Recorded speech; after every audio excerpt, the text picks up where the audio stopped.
Hi, Assalamualaikum warahmatullahi wabarakatuh. My name is Rio. I'm a endodontist from Jakarta.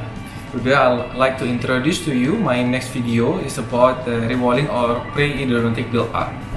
I always do the pre-endodontic build-up before or prior to endodontic shaping and cleaning and even obturating the canal because it can improve the efficacy of my cleaning methods, like it can be used as the reservoir of my irrigants, so that my irrigants can stay there and then I can do the activation of the irrigants effectively inside the root canal.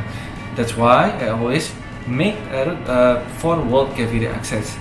So don't forget to create a 4-wall cavity access prior to the endodontic shaping, cleaning and obturation, and you can easily build the wall by using composite resin.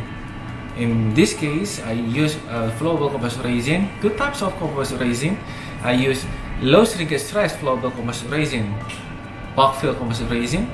I use bulkflow, and then I followed with high filler loading with high viscosity flowable composite resin, or we usually call it with PALFIQUE universal flow super low. So that's all my explanation before you are watching my video. Thank you very much. See you next time. Don't forget to subscribe my video to get the latest video. Thank you very much. Wassalamualaikum warahmatullahi wabarakatuh. Bye.